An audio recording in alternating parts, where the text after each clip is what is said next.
अस्सलाम वालेकुम दोस्तों, मैं हूं आमिर हबीब और आप देख रहे हैं आपका अपना पसंदीदा YouTube channel live with Aamir. दोस्तों, आज की इस वीडियो में मैं आपकी खिदमत में हाज़िर हूं डोलेंस रेफ्रिजरेटर के सेकंड रिव्यू के साथ।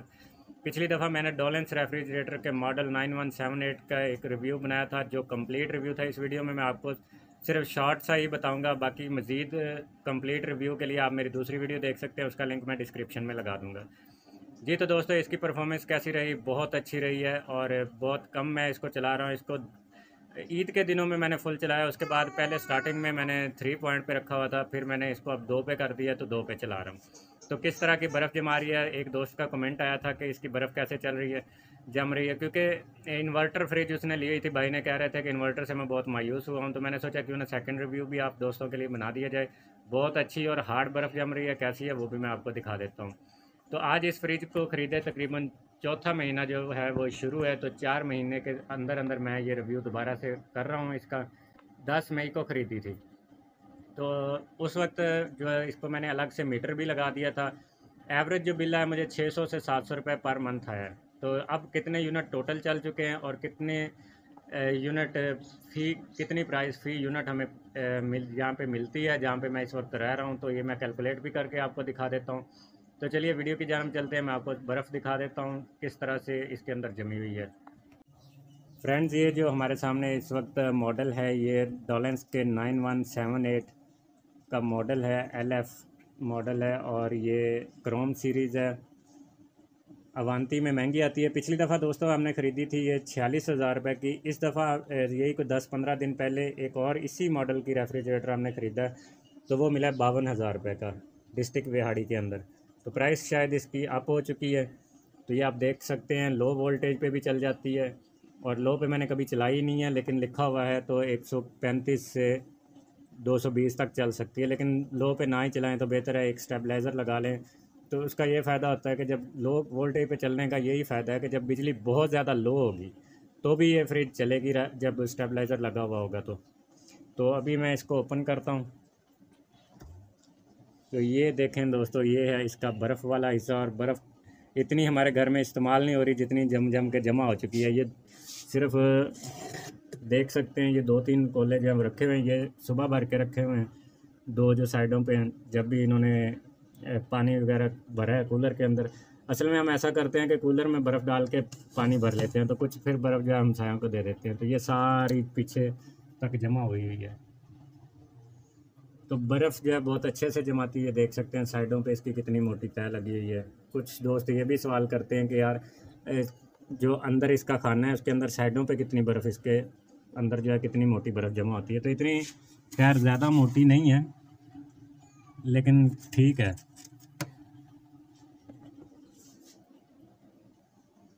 तो यहाँ पे फ्रेंड्स मैं आपको दिखा देता हूँ कि इस वक्त हम इस रेफ्रिजरेटर को 2 पे चला रहे हैं। ये आप देख सकते हैं, ये 1 और ये 2, ये मिनिमम 1 है और ये 2 बस यहाँ पे रखा हुआ है। टोटल इसके हैं 3, 4, 5 और 6, 7, टोटल 7 है। तो हम इस वक्त 2 पे चला रहे हैं इसको। उस 2 पे होने के बावजूद भी इसकी इतनी अच्छी कूलिंग है।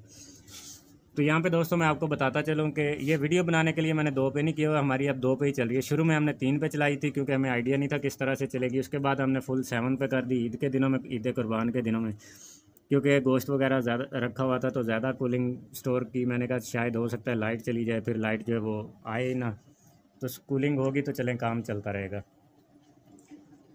तो साथ साथ ये पीछे से मैं आपको इसका मॉडल दिखा देता हूँ। जो दोस्त पहली दफ़ा ये वीडियो देख रहे हैं तो उनको भी पता चल जाएगा कि कौन सा मॉडल है। ये 9178 का LF LVS मॉडल है ये।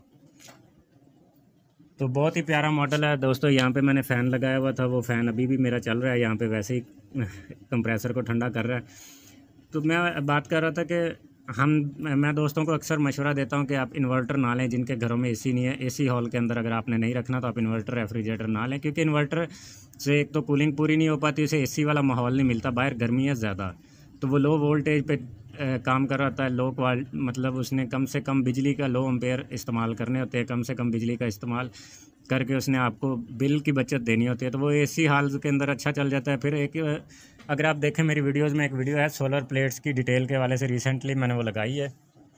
तो सोलर प्लेट जो है वो और उसकी डिटेल के मतलब लगाई। उसमें मैंने एक फ्रिज दिखाई हुई है कि वो 4 सोलर प्लेट के ऊपर चले, वो इन्वर्टर रेफ्रिजरेटर है। तो इन्वर्टर फ्रिज जो है उसका कार्ड 1 साल के अंदर जल चुका है। जी दोस्तों, उसका कार्ड 1 साल में जल चुका है, भाई ने मुझे बताया था, लेकिन वो कह रहे थे कि साल के अंदर अंदर जला है, तो कंपनी वालों ने फ्री रिप्लेस कर दिया। तो मैंने हमेशा आपको यही कहा है कि यार आप वो ना लें, इन्वर्टर ना लें, क्योंकि उसका कार्ड ख़राब हो जाता है। गर्मी होने की वजह से ना कार्ड ख़राब हो जाता है। इन्वर्टर ऐसी कामयाब है क्योंकि वो एसी के अंदर कार्ड होता है तो वो ख़राब नहीं होता। तो ये जो है फ्रिज, ये हम गर्मी में माहौल में चलाते हैं। अब यहाँ पे कोई एसी वगैरह नहीं लगा हुआ, जिस हाल में ये फ्रिज रखी हुई है, एक फ़ैन लगाया हुआ है आपके सामने, तो इसलिए इसका कार्ड जो है जल जाता है। अब साल के अंदर कंपनी तो आपको अगर 2 साल की वारंटी देती है, साल की देती है, वो 1-2 दफ़ा बदल देगी, उसको फ़र्क नहीं पड़ता। लेकिन मसला ये है कि आपको बाद में लेना पड़ेगा, 5-6 हज़ार रुपये आपके लग जाएंगे। मज़ीद इस फ्रिज का मुकम्मल रिव्यू देखने के लिए आप मेरी दूसरी वीडियो देख सकते हैं, उसका लिंक मैं नीचे लगा देता हूँ। तो चलिए मैं आपको अब यूनिट भी दिखा देता हूँ कि टोटल यूनिट जो है वो 10 मई से अब तक कितने इस्तेमाल किए हैं इस रेफ्रिजरेटर ने। जी तो फ्रेंड्स, अगर आप मेरी दूसरी वीडियो देखें जो पहले बनाई हुई थी, उसमें भी यही इलेक्ट्रिक सब मीटर जो था वो इस्तेमाल किया गया था। यहाँ से मैंने बोर्ड के साथ इसकी वायर लगाई थी, क्योंकि मैं चेक करना चाह रहा था कि ये कितनी बिजली इस्तेमाल करती है। क्योंकि बिल जब भी आता है तो घर में सब यही कहते हैं जी फ्रिज बहुत ज़्यादा बिल इस्तेमाल करती है। तो टोटल 192 यूनिट इसने 4 माह के अंदर इस्तेमाल किए हैं। मतलब 5वें की 10 को ख़रीदी है तो छठे की 10 पहला महीना, 7वें की 10 दूसरा और 8वें की 10 तीसरा। तो अभी तकरीबन 3.25 महीने में, तो 3 माह के अंदर 192 यूनिट। 192 यूनिट मतलब कि आप इसको अगर 200 कह लें और 3 माह हैं हमारे, तो कितने बनेंगे? 6-3 18, तकरीबन 60 यूनिट, क्योंकि दूसरा महीना अभी पूरा नहीं हुआ, चौथा 10 दिन जो है वो 3 महीनों से ऊपर है, तो हम 12 यूनिट छोड़ देते हैं। तो 60 यूनिट फ़ी जो है महीना इसने इस्तेमाल किए हैं। टैक्स वगैरह मिला के, टैक्सेस मिला के मुझे 13 रुपये कुछ पैसे यूनिट जो है घर की बिजली का पड़ता है। जब टोटल बिल आता है उसमें मैं टोटल यूनिट जो होते हैं उसको तकसीम कर लेता हूँ, तो टैक्स वगैरह सब शामिल हो जाते हैं, तो वो 13 रुपये पड़ता है तकरीबन। जी तो इसने, जब मैं आपको बता रहा हूँ कि 60 यूनिट इसने इस्तेमाल किया, अगर महीने के किए हैं तो वो तकरीबन 780 रुपये बिजली का बिल बनता है। तो ये थोड़ा सा जो बिल ज़्यादा बना है हमारा, वो इस वजह से बना है क्योंकि इसमें मैंने आपको बताया कि फुल मैंने 7 पे चलाई रखी है। फिर घर 2 हैं जो हम इस्तेमाल करते हैं, वैसे इसको 3 घर पड़ जाते हैं, तो बार बार फ्रिज खुलती है बंद होती है, इसकी वजह से इसका बिल 700 से थोड़ा सा ऊपर है। लेकिन 700 और 600 एवरेज आती है। ये भी अभी मैंने इसमें यूनिट थोड़े से ज़्यादा डाल लिए हैं, क्योंकि 10 दिन, अब देखें 60 अगर यूनिट चलते हैं तो 10 दिन के 20 यूनिट निकलने चाहिए थे, लेकिन मैंने 12 यूनिट निकाले हैं।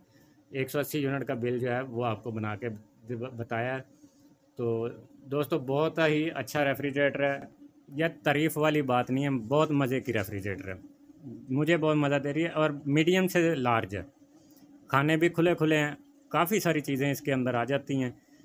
तो इतनी सी बात थी दोस्तों जो मैं आपको बताना चाह रहा था कि अगर आप ये फ्रिज ख़रीदना चाहते हैं तो मुझे कोई एतराज़ नहीं है। 2 रेफ्रिजरेटर इस वक्त ख़रीद चुके हैं, और मेरा पर्सनली आपको मशवरा यही है, अगर आप कीमत आपको अच्छी लगती है, रीज़नेबल है, इस प्राइस में अगर आप रेफ्रिजरेटर ख़रीदते हैं 52,000 की, अब 52,000 हो चुकी है, तो आपको यही रेफ्रिजरेटर ख़रीदना चाहिए।